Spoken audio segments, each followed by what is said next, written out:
Muchas gracias. Bueno, seguimos, nos metemos en el segundo bloque de Pulse y como bien adelantaban, la presentación que traje la readapté el fin de semana pensando también en dar un contexto en donde el partido que juega Ceres Demeter y el rol que tienen ustedes también como productores y asesores en el sector agropecuario argentino y particularmente a partir de un informe que actualicé hace solo unos meses sobre los 20 grandes grupos de siembra de la Argentina. Un trabajo que es bastante dinámico porque se actualiza campaña tras campaña, así que si tienen algún dato para aportar cuando vean después el ranking de los 20 productores, bienvenido, digamos, el dato adicional o la sugerencia para corregir ese ranking que, como les digo, se actualiza todo el tiempo, pero tomé específicamente esos 20 grandes grupos de siembra como referentes a partir de los modelos de negocios que desarrollan y de esa manera poder tener una idea también hacia dónde va el sector agropecuario en la Argentina, donde obviamente Ceres Demeter también juega su propio partido. Entonces, para arrancar, algo que todos seguramente en este auditorio conocen, básicamente yo quería hablar para romper el hielo de los mitos que hay en torno al sector agropecuario,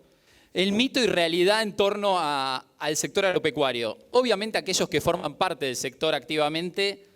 conocen que el 70% de la agricultura en la Argentina se hace sobre campos alquilados. Este es un dato que es oficial en base a la Bolsa de Comercio de Rosario, que se actualiza rigurosamente campaña tras campaña, sobre todo tomando los 3 cultivos más importantes de la Argentina, soja, maíz y trigo, y varía muy poco de cultivo a cultivo, pero en promedio el 70% de la agricultura se hace sobre campos arrendados. ¿Y por qué hablo de que hay un mito? Porque aquellos que no están emparentados con el sector agropecuario, aquellos que quizás viven en las grandes ciudades, en general siguen teniendo la idea de que hay 2 o 3 grandes grupos que manejan el agro argentino. 2 o 3 familias que son dueñas del campo argentino. Si bien es ridículo pensarlo así, les aseguro que gente que incluso está muy cercana a lugares de toma de decisión o lugares de poder,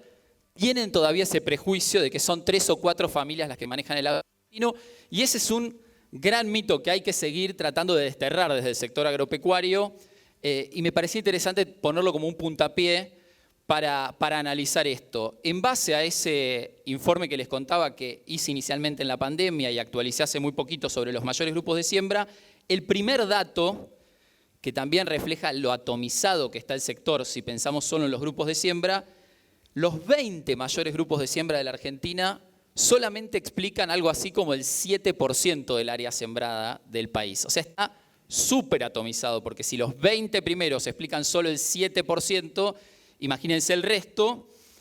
Y si bien explican solo el 7%, desde el 2020-2021 a la campaña en curso, crecieron fuerte, pasando de 1.700.000 hectáreas a 2,4 millones de hectáreas. Hubo un proceso de crecimiento de parte de los líderes del sector, ganaron hectáreas y eso va a quedar reflejado ahora en los datos que les traigo. Esto que básicamente les comentaba queda reflejado para los que les interesen los datos, como a mí que todo el tiempo estoy buscando informes o reportes. La Bolsa de Comercio de Rosario hizo recientemente este informe, tiene 2 meses,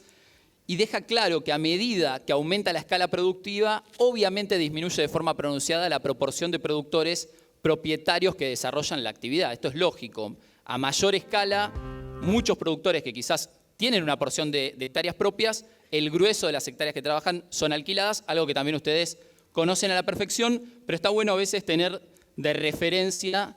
datos oficiales, y acá queda también muy marcado que aquellos que trabajan más de 3.000 hectáreas, la proporción de productores que tienen el 100% de esas hectáreas propias es bajísimo, claramente. Otro de los datos que permite derribar ese mito que hay en la sociedad argentina de que hay 2 o 3 familias manejándolo todo. Entonces me parecía también apropiado compartirles ese dato. Vamos al ranking actualizado si quieren, y acá entramos en el foco de lo que les quería presentar hoy, que tiene que ver con los distintos modelos de negocios que tienen estos grandes grupos de siembra en cantidad de hectáreas, con la Artirigoyen a la cabeza, que es un caso también muy particular porque no tiene una hectárea propia en realidad. trabaja el 100% del área trabajada a través de asociaciones con productores, a través del proceso de capitalización, pero no tiene campos ni propios ni alquilados. Ahí la empresa liderada por Ignacio Lartirigoyen, que además acaba de cambiar oficialmente de socio tras la salida de Viterra y el ingreso de Bunge a nivel global, cambió, es el socio después de tantos años, algo que se conoció en realidad hace 2 años, pero que se termina de cerrar ese deal hace muy poquito. Es el líder absoluto y para que ustedes se den una idea, en el 2020 sembraba 154.000 hectáreas, o sea, tuvo un crecimiento muy marcado. En el segundo lugar aparece AGD, un conocido de la región, digamos, la familia Urquía, que tiene la mitad de hectáreas propias y el resto lo hace a través de campos alquilados o asociaciones estratégicas con productores. MSU, otro grupo también muy conocido, que tiene una proyección de crecimiento en las hectáreas bastante fuerte para los próximos años. Adecoagro, que cotiza en la bolsa y ahora también cambió de dueños con el ingreso de Tether en el control accionario y que aparentemente se va a quedar con Profértil, pero bueno, eso es un dato adicional más allá de las hectáreas que trabaja en la Argentina. Y Lipsa, quizás uno de los jugadores más nuevos del sector agropecuario en el norte, en Santiago del Estero y Chaco, que pasó de sembrar menos de 10.000 hectáreas hace solo una década y hoy ya tiene una proyección de 145.000 hectáreas para la campaña en curso, a pesar de que la campaña anterior salió bastante golpeado de lo que fue la chicharrita y todos los problemas que tuvo con el maíz, sobre todo en Santiago del Estero, pero es otro grupo familiar que viene creciendo fuerte. Acá ampliamos la mirada y están los 20 grupos, y de nuevo, acá si quieren interrumpir, preguntar y demás, pero bueno, es un paneo de 20 de los grupos de siembra más grandes de la Argentina. Tengan en cuenta que tenemos todos los modelos de negocios explicados a través de estos distintos grupos. Hablábamos del Tirigoyen con un modelo específico, está el caso de MSU, que tiene campos propios y arrendados, y está el caso también de firmas como LIAC, de la familia Bartolomé, que son 100% campos propios. Eso es una firma que ustedes también conocerán, que era de capitales australianos,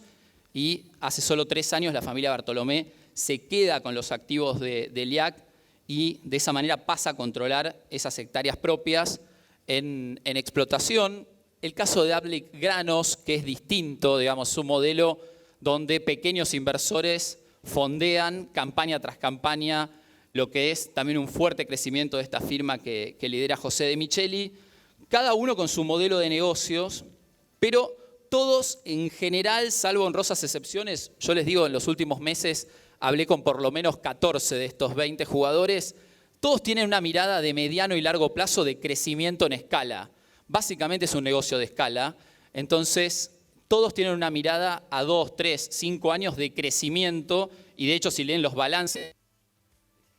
oferta pública o que presentan sus balances regularmente, van a ver que las proyecciones en general son de crecimiento en la Argentina. Pensemos, y esto es un poco para reforzar lo que les contaba antes, el modelo de tenencia de la tierra en la Argentina y si quieren los 3 grandes modelos imperantes en cuanto a el trabajo del suelo, la agricultura en la Argentina. Aquellos que juegan con campos 100% propios, como les mencionaba el caso de LIAC, de la familia Bartolomé, es un modelo a seguir, si se quiere, en donde ahí juegan 2 factores, no solamente el negocio propiamente campaña tras campaña de la producción, sino también el valor inmobiliario de esos suelos. De hecho, si hablan con la gente de la familia Bartolomé, compraron los campos básicamente porque piensan que van a valer el doble en 3, 5, 7 años. Compraron barato y tienen la mirada, no de salir precisamente, pero sí de un revalúo de ese activo más allá de lo que puedan producir año a año, campaña tras campaña. Luego está el modelo de arrendamiento, que también es uno de los más difundidos. De nuevo, estos 20 grupos que yo les mostraba antes son una referencia. Si bajamos en la lista van a encontrar infinidad de grupos con 20.000, 30.000, 40.000 hectáreas que repiten algunos de estos modelos productivos. El caso de Lipsa, que les mencionaba antes, que tuvo un crecimiento vertiginoso en los últimos años, lo hizo en gran medida a través de campos arrendados, lo que les contaba antes del informe de la Bolsa de Comercio de Rosario, y eso también es un modelo válido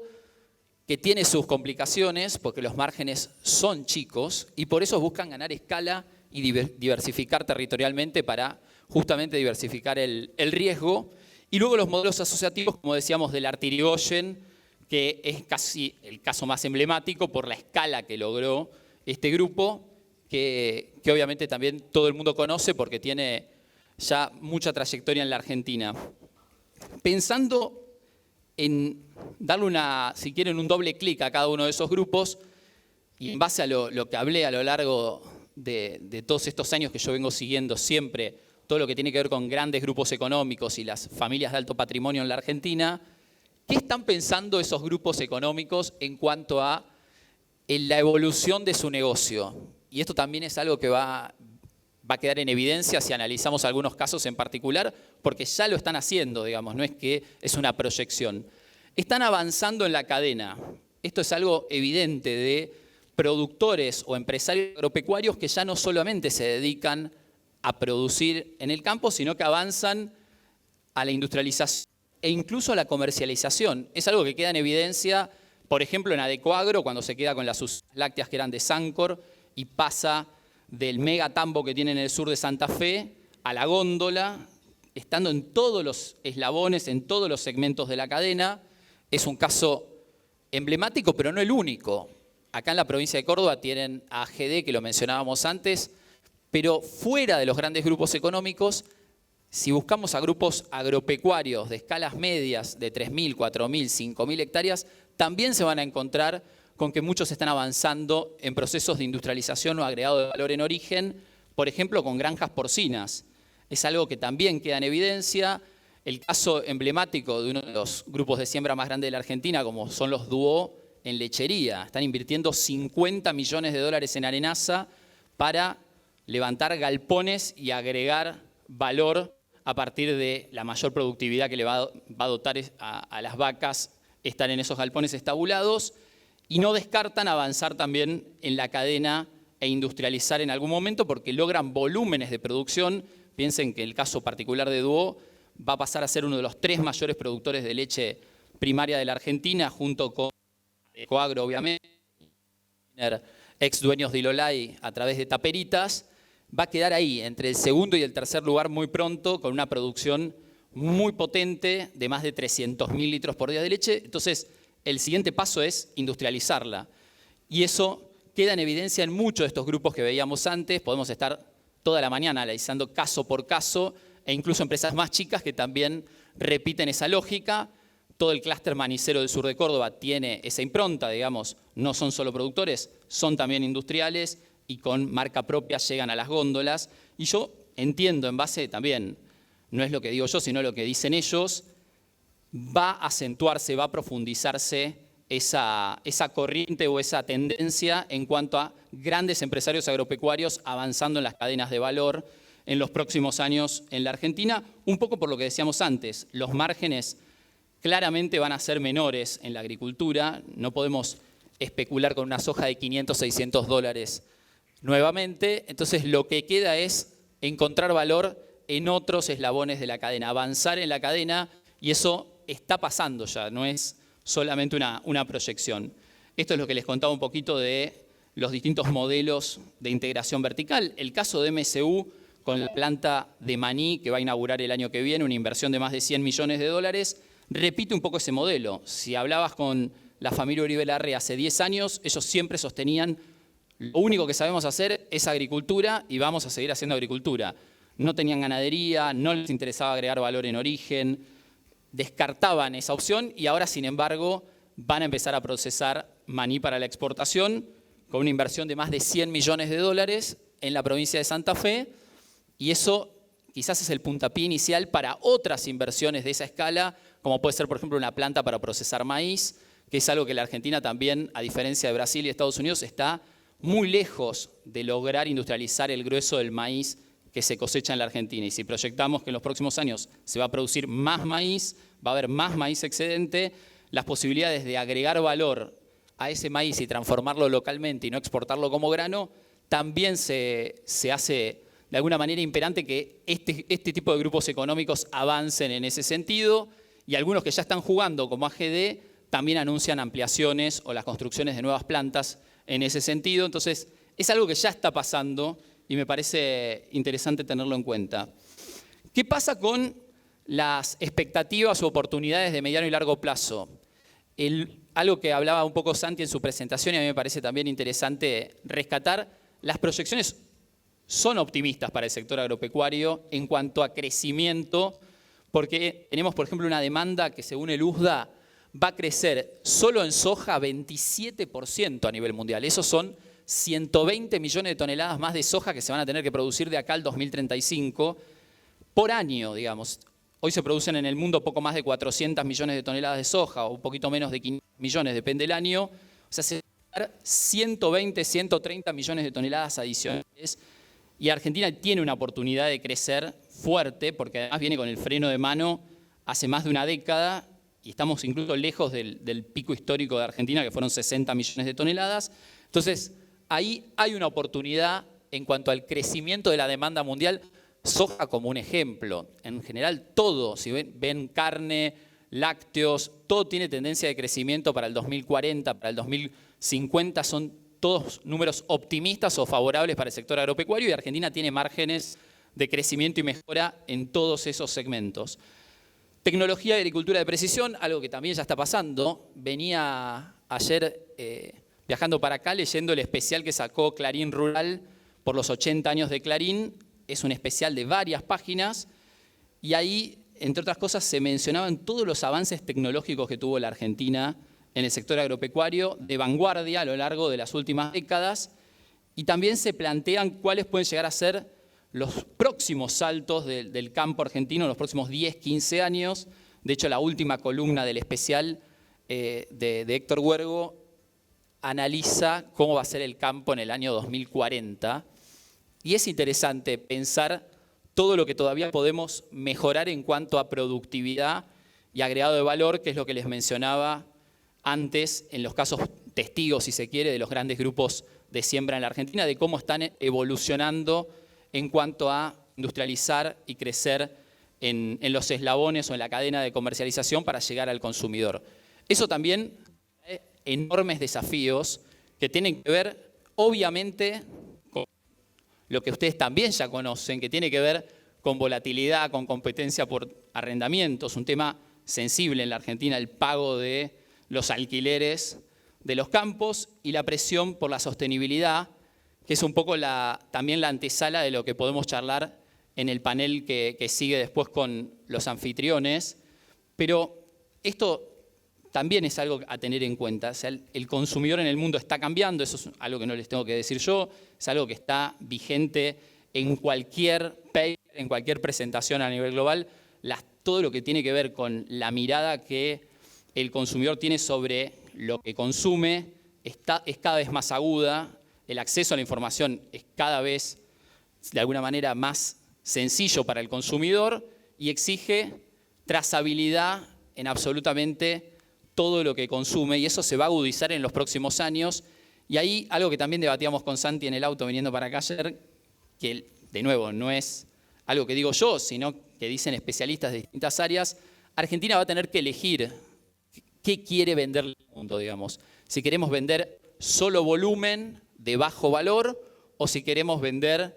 agregado de valor, productos especiales para mercados especiales y consumidores especiales de alto valor que nos pueden dotar también de mayor previsibilidad en el mediano y largo plazo.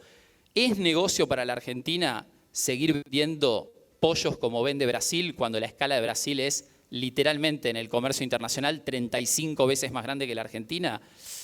Quizás hay que empezar a vender solamente alimento halal, alimento kosher o buscar mercados específicos para que, por ejemplo, ese sector en particular que ya logró su techo en el consumo interno, como es la carne avícola, su crecimiento va a venir solo por el lado de la exportación y esa exportación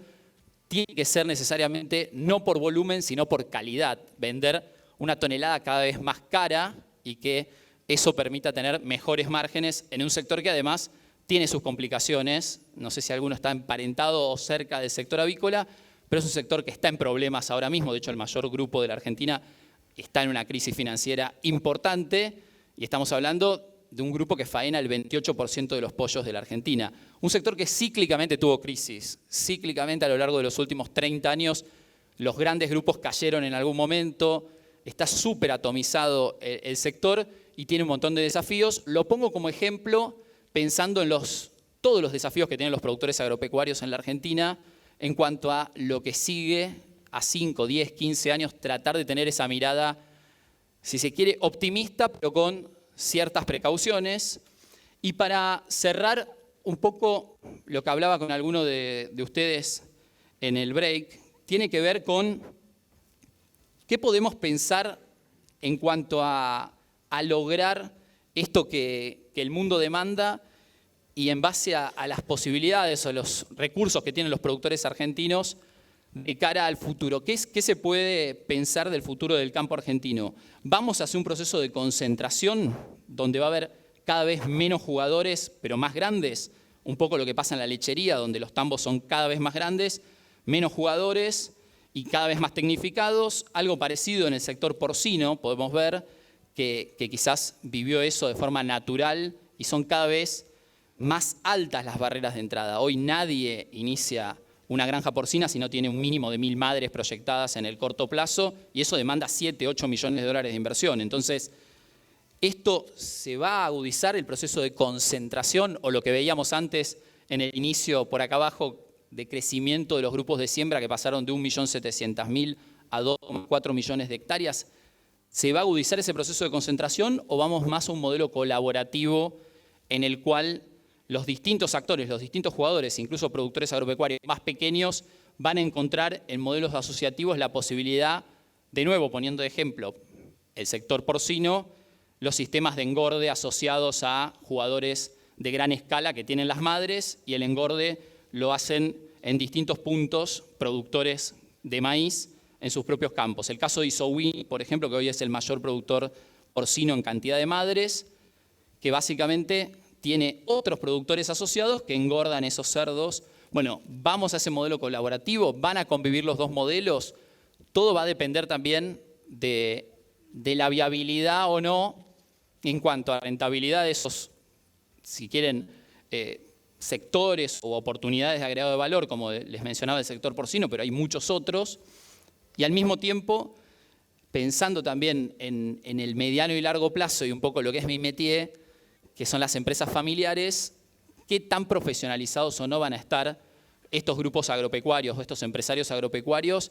para pensar o planificar esa transición patrimonial, porque como sabemos en la Argentina, históricamente,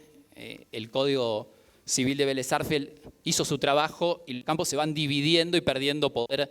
específico, lógicamente por las transiciones generacionales de generación tras generación. Las familias son muy numerosas, siempre la familia crece más rápido que el patrimonio, por lo menos en la mayoría de los casos. Entonces, eso también va a ser un factor decisivo para las empresas agropecuarias que vamos a ver en el futuro en la Argentina. Digamos. Esas transiciones generacionales se van dando de forma, si se quiere, aleatoria, no se dan todas juntas, pero hay muchos grupos económicos, incluso los que mencionábamos al inicio, que están en esos procesos de transición ahora mismo o que en la próxima década van a lograr esa transición y hay que ver si esos nuevos dueños de capital, los que tomen las decisiones sobre esos campos o esas empresas productivas, van a inclinarse por un proceso de concentración, de colaboración